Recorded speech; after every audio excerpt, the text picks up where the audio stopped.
Simple question. Meron bang mga nagpaparamdam sa lugar na ito? Based on the actors and yung mga guest na rin na mga nagpupunta dito, iba-iba yung mga kwento nila. I mean, iba-iba yung mga experiences nila. Pero it all comes down to one na nagpaparamdam. Humina. Uy! Hindi lahat ng lugar na kinatatakutan ay haunted. Pero minsan, may mga lugar na kahit gawa lang para manakot, may kakaiba kang mararamdaman. Ngayong gabi mga boss, nandito tayo sa isa sa mga pinag-uusapang horror attraction dito sa Maynila, ang Nightmares Manila. Ang tanong, hanggang acting lang ba ang lahat ng nandito? O baka naman may ibang nilalang na nakikisabay sa dilim? Moki TV, ang tinig ng katotohanan. Sa bawat lihim at gorya siya'y lumalaban. Sa bawat video at reaksyon di nagpapadala. Katotohanan lang, ito ang kanyang tala. Mga boss, kung mahilig kayo sa horror, haunted house, at mga matitinding jump scares, siguradong narinig nyo na ang Nightmares Manila. Isa ito sa kilalang horror attraction dito sa Metro Manila na dinarayo ng mga tao, lalo na kapag gusto nilang ma-experience yung intense na takot na para bang nasa totoong horror movie ka mismo. Kilala itong lugar na ito dahil sa immersive horror experience dito. Mula sa madidilim na hallways, creepy sound effects, live actors, hanggang sa mga eksenang talagang mapapasigaw ka. Pero alam nyo mga boss, habang tumatagal, hindi lang simpleng takutan ang pinag-uusapan ng ilang mga nakapunta na rito. May mga bisita raw kasi na nagsasabing kakaiba talaga ang pakiramdam sa loob kahit alam mong attraction lang siya. Parang may bigat sa atmosphere, parang may nakatingin sa'yo, kahit wala ka namang nakikita. At minsan daw, kahit tapos na yung experience mo, dala pa rin nila yung takot hanggang pag-uwi. Samahan niyo ako. Tuklasin natin kung ano nga ba ang katotohanan sa mga na-captured nila Sir I.M. Reverie at ang kanyang team.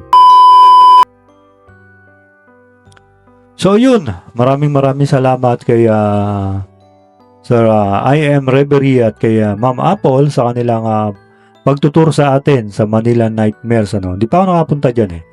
Yun, maraming salamat kay Sir I.M. Reverie at kay Ma'am Apple sa kanilang pagtutur sa atin sa Manila Nightmares. Hindi pa ako nakapunta dyan eh. Kayo, mga ka-skeptic at mga ka-believer, anong mas pipiliin nyo? Ang paliwanag ng siyensya o ang katotohanan mula sa kabilang buhay? I-comment nyo lang inyong mga theory sa ibaba. Kung nagustuhan nyo ang ating paranormal breakdown ngayong araw, huwag nyo ikalimutang i-like at mag-subscribe sa ating channel para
Pasig Gusali, it's former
Yan. Yes. Nangyayari din sa iba. Area. Ang gandang-ganda mo dito po. Ito. Yeah, ganda ng gina-order mo. Baka naman ang mga Ginawan mo nga. Uy! Ano naman yun? Linisin mo yan, Ginawan. Ano? Kaya? Tuloy ka. Liga dito. Dito ka sa tabi ko. Okay. Nahihilo sa init or... Okay. Anong nararamdaman mo? Okay lang sir, nakaramdam na ng pagsasawa. Ano sa ka? Liga dito ka sa tabi ko. Binugot mo tayo. Dalawa lang naman yan di ba? Pwedeng sabi ng mga paranormal expert or paranormal investigator, maaaring ano yan maaaring may nagmanifest or may naramdaman siya nakakaiba sa paligid or hindi ko alam, basta hindi ko ma-explain yung ganun. Pero pangalawa niyan, baka naman sa sobrang init sumama yung pakiramdam niya, no? Either way, nasa inyo yan. Saan kayo maniniwala? So, Tax, simple question. Meron bang mga nagpaparamdam sa lugar na ito?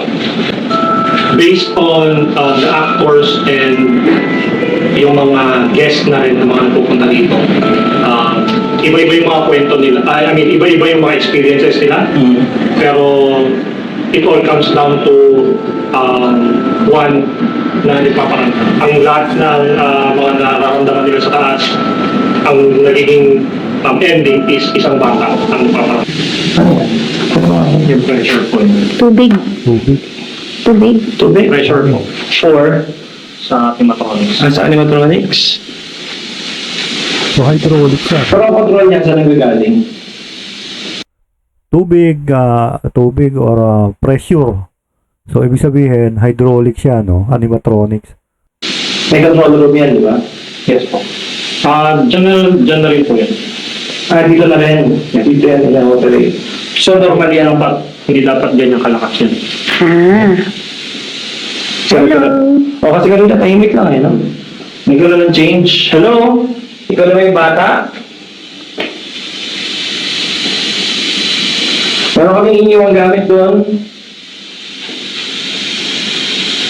So hindi natin papasin masyado yun kasi hydraulic yun pressure yun Pwede naman talaga mangyari yun kasi mechanical failure, mechanical glitches, di ba? Pwede mangyari yun. So hindi natin masyadong pagpopokusan yun. With regards to poltergeist, meron mga instance na may gumalaw na ng mga bagay-bagay sa loob, like weird na paggalaw ng mga bagay na bigla naman gumagalaw or nalalaglag. Meron ba tayong ganong kwento? Yung sa poltergeist naman po, yun po yung karaniwan na nakakamdaman po ng mga guests. Okay, sabi niya kasi karaniwang nararamdaman ng mga guests ang poltergeist. Tingnan muna natin sa skeptic side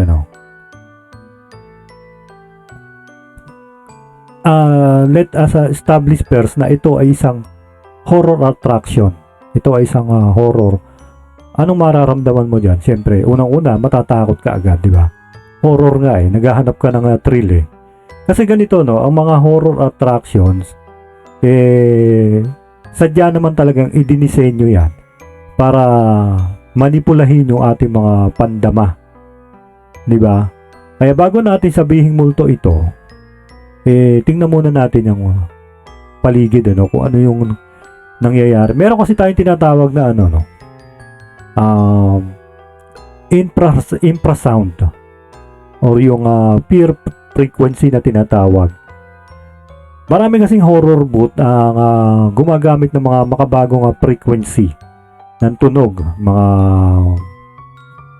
19 hertz, tama ba? O, basta ganun, pababa na hindi naman narinig ng mga tenga pero nararamdaman ng katawan natin. Kasi ang infrasound ay napatunayang nagdudulot ng kaba, pagkakabalisa, or chills na tinatawag, at pakiramdam na may nakatingin sa iyo or may sumusunod sa iyo. Pangalawa dyan yung hyper awareness. Ito yung adrenaline na tinatawag. Diba? Ito yung adrenaline eh. Kapag pumasok ka sa isang madilim na lugar at alam mong haunted or nakakatakot talaga, no? Kung saan alam mong may manggugulat sa iyo, yung utak mo pumapasok sa fight or flight response or fight or flight mode na tinatawag natin, ano? Yung bawat kaluskos, malamig na hangin mula sa aircon or simpleng dampi ng kurtina pinalalaki ng utak natin dahil sa matinding takot. Meron din tayong tinatawag na power of suggestion, di ba? Yung tinatawag na placebo effect. Kung alam mo kasi ganito, kung alam mo horror attraction yan, yung pinasukan mo, nakaprogram na yan sa utak mo na makakaramdam ka ng takot. Ngayon, doon naman tayo sa believer side, ano? Dito yung mga pagkakataon na yung nararamdaman ng mga tao ay hindi lang basta gawa ng isip. Nandiyan yung tinatawag nating residual energy at high emotional spikes, tinatawag. Yung mga multo, yung mga entities ay lubos na naaakit sa matinding emosyon. O yung emotions ng tao, gaya ng galit, iyak, at naglalabas ng adrenaline at takot sa loob ng attraction. Ang mga enerhiya na to naiiwan doon sa lugar na yon at nagpapatong-patong na pwedeng magsilbing baterya para sa mga ligaw na espiritu upang manatili doon sa lugar na yon. Meron din tayong tinatawag na perfect camouflage. Diba? Yung para sa mga totoong entity, yung horror attraction kasi yung pinakamagandang lugar para magtago at manggulo. Bakit? Kasi kung may humahawak sa balikat mo, lumingon sa'yo, o umiyak sa tabi mo, iisipin mo na bahagi ito ng palabas o props ng mga staff. Meron din mga tinatawag na horror yung haunted locations. Marami sa mga horror attraction talaga doon talaga tinayo sa mga abandonadong ospital, lumang sinihan, or makasaysayang gusali, o yung mga building na inabandonada. Ibig sabihin, bago pa man lagyan ng props, may nauna na nang nakatira doon. Pwede yun. Diba? Okay. Maaari ka bang magparamdam sa amin? Ikaw ba yung naglakas ng pressure nun?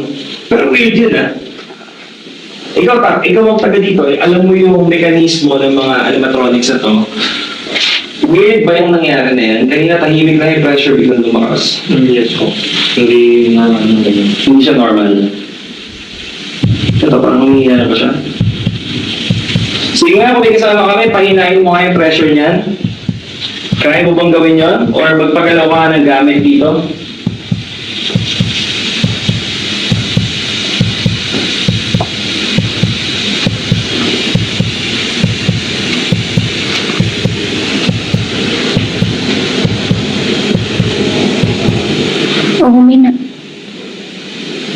Kanina. Uy! Uy! Uy! Normal yan? Hindi po. Nagulat ako. Nakapatay na po lahat dito eh. So hindi po... Nagulat ako. Bumagsak yung... Umina nga. Humina nga siya, tapos natumba siya. Seryoso. Seryoso tanong. Nakapatay na po lahat dito eh. So Hindi yan normal. hindi po. Sige. Sa pagiging game master ko po kasi. Okay. Tingnan natin ano. Una natin titingnan ano. Bumagsak ano. So rewind natin ano.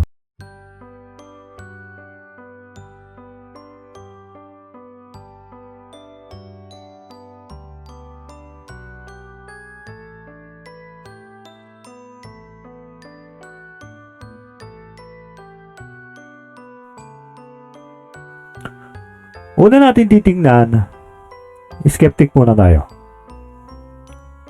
Ano ba ito? Ano ba ito? Nasabi nga nila kanina, di ba? Isa itong pressure animatronics. So, ibig sabihin, hydraulic ito. Mekanismo ito. Di ba? Pag sinabi kasi nga pressure, gumagamit ito ng hydraulic. Hydraulic mannequin ito kung tawagin. Ibig sabihin nito, may mechanical system ito. Tama? Ginagamit ng pressure mula sa fluid or hangin para ito ay gumalaw. O, kaya siya gumagalaw, di ba? Ang sabi nila, naka-off yung display, naka-off naman, di ba? Naka-off. Pero maari pa rin mangyari yan. Meron tayong tinatawag na residual pressure.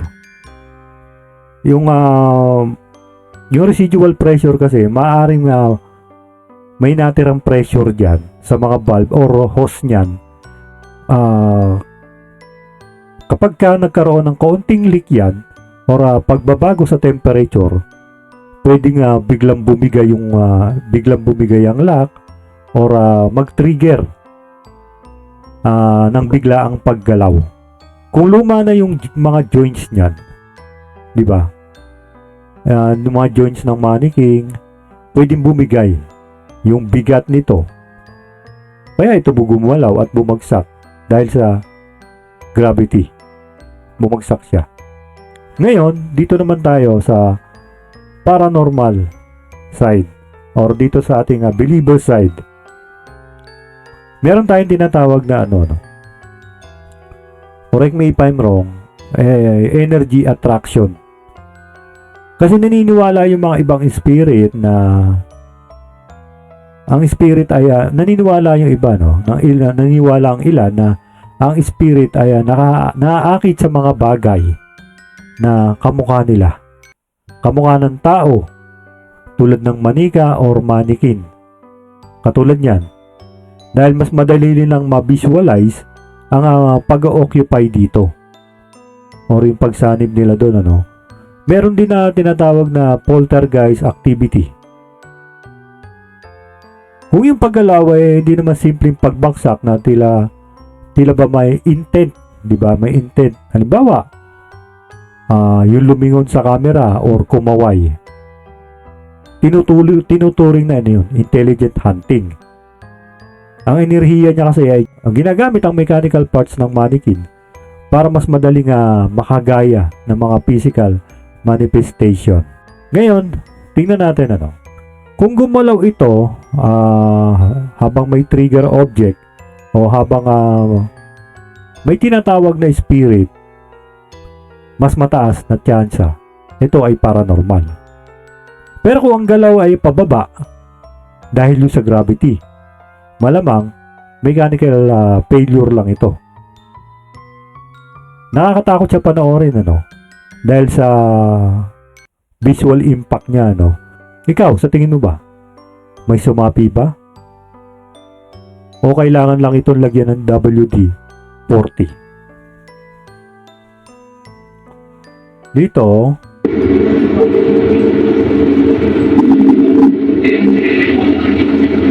Pero wala talagang bata, wala. Kumali, tinanong ko rin yung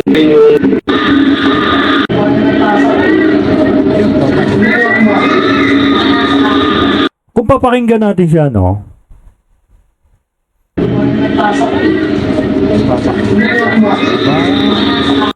Kung papakinggan natin siya, para siyang bata na iniwan ng nanay na naghahanap sa nanay niya, no? Parang isang bata na, Mama, pahingin merienda, Mama, pahingin piso, may dos. Diba? Pahingin 5 piso. Parang ganun, ano? Titingnan, kung papakinggan natin, para lang siyang kapitbahay, eh, no? Pero itong sinabi nila dito na wala naman daw bata. Ako una kong nakita, may cellphone, eh. Hindi ko alam kung may kausap siya or may ginagawa siya doon. Kasi nung una pa lang, kung pampapasin nyo, may tumutunog, eh.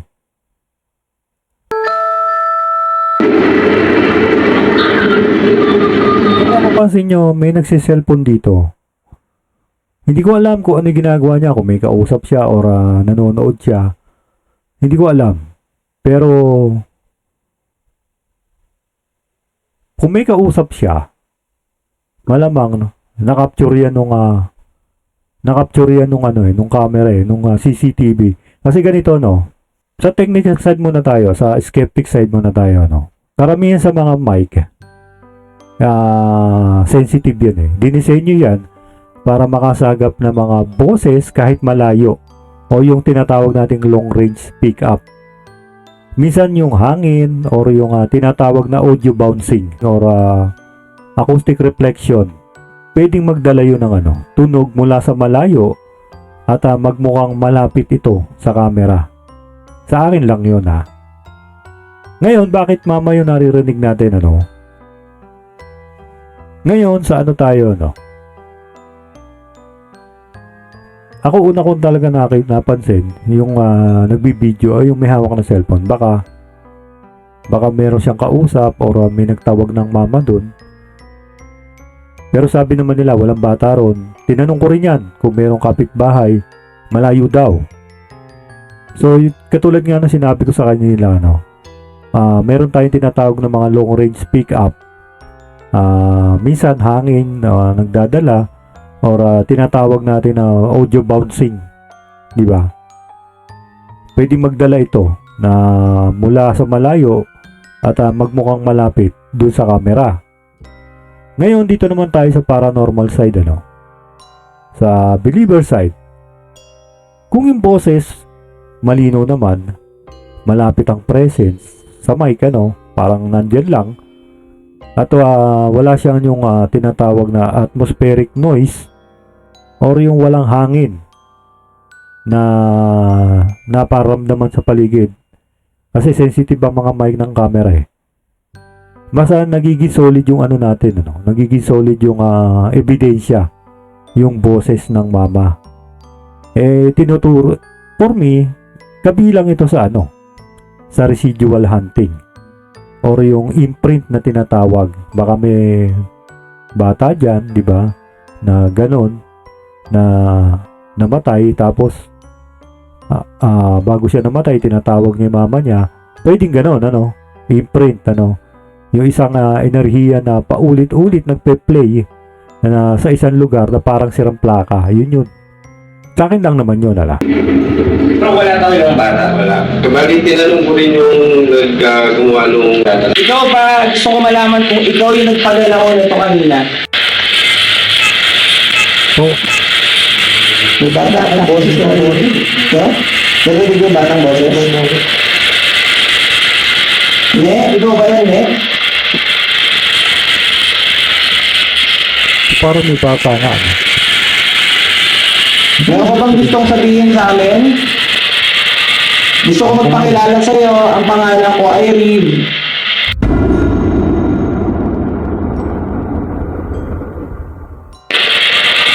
Gusto ko magpakilala sa'yo.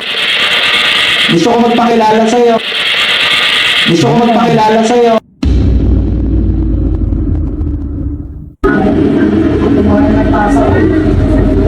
Oo nga, pwede, no? Pwede siyang ano, no? Pwede siyang imprint, ano? Baka may energy dyan or tinatawag nating residual energy, ano? Baka nga meron, ano? Pwede. Ngayon, tingnan naman natin, ano kasi yung spirit box, eh. Alam ko marami magiging skeptic dyan sa spirit box. Meron kasi dalawang klase yan, ano? Isang radio bleed. Ito yung karaniwang isang salita lang or putol na kanta mula sa isang FM station. Wala itong connection sa paligid. Yun siya naman embodied voice. Yung boses na tila nakakatakot, di ba? Yung boses na tila nakabalot sa frequency, madalas na marinig bilang isang buong pangungusap na sumasagot ng direkta sa tanong or yung tinatawag nating direct voice phenomenon or DVP. Yung boses na malinaw na kasarian, di ba? Boses ng bata, matanda or galit na lalaki na hindi na nagbabago kahit lumipat ka ng station. Pag nandiyan ka, mismo ikaw yung gumahawak ng spirit box, hindi mo talaga maiintindihan yan. Sobrang ingay niyan. Puro static ang maririnig mo dyan. Ngayon, pag nireview mo na yung video mo, saka mo pa lang siya maiintindihan. Static. Okay.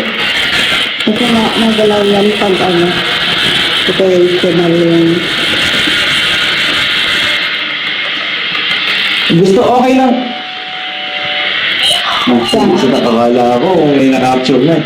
Meron kami mga nakalatag na gamit dyan. Maaari ka ba lumapit? Ha? Diretso ka ba lumapit? Ha? Diretso ka ba lumapit? Ha? Diretso pa alam ko. Reed, alam mo na yung pangalan ko ngayon. Ikaw rin yung boss. Nakikipag-communicate sa kanila, no? Yung lalaki na kanina pa nagsasalita. Pwede mo bang iparinig yung boses mo sa amin, yung bata? Bata, gusto tayo marinig yung boses mo, yung bata magpapakita. Parinig lang ang boses mo, sabihin mo lang, hello.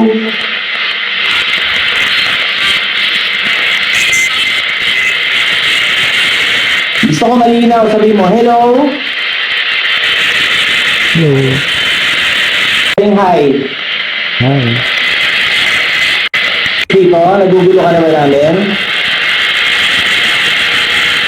So meron sinabi kanina yung na kasi kapag ganito yan kapag ka nandito ka kasi sa horror attraction, naglalabas na ating katawan ng adrenaline. Bumabaha na yung adrenaline para ihanda ang ating ang katawan sa dalawang bagay. Yung fight or yung flight. Yung fight or labanan ng panganib, or yung flight or tumakbo ka. Takasan ng sitwasyon. Oo, kasi unang-una, kaya lang naman nandyan yung mga nagpupunta dyan kasi gusto nila ng adrenaline rush. Oo, siyempre kapag nandyan ka, gumagana na sa utak mo yung nakakatakot ito. Nakatatak na agad sa isip mo yun eh. So yun yung paliwanag sa psychology hindi naman ako doktor pero correct me if I'm wrong. Parang yun lang naman yun. Ayun, maraming salamat kay Sir I Am Reverie at kay Ma'am Apple sa kanilang pagtutur sa atin sa Manila Nightmares. Hindi pa ako nakapunta dyan eh. Kayo, mga ka-skeptic at mga ka-believer, anong mas pipiliin nyo? Ang paliwanag ng siyensya o ang katotohanan mula sa kabilang buhay? I-comment nyo lang yung mga theory sa ibaba. Kung nagustuhan nyo ang ating paranormal breakdown ngayong araw, huwag nyo ikalimutan i-like at mag-subscribe sa ating channel para lagi kayong updated sa mga misteryong hihimayin natin. Muli, ako po ang inyong lingkod, Boss Moki TV, mananatiling nagmamasid sa mundo ng kababalaghan. Tandaan, hindi lahat ng tama ay nakikita at hindi lahat ng nakikita ay tama. Hanggang sa susunod na kwentuhan, bye-bye.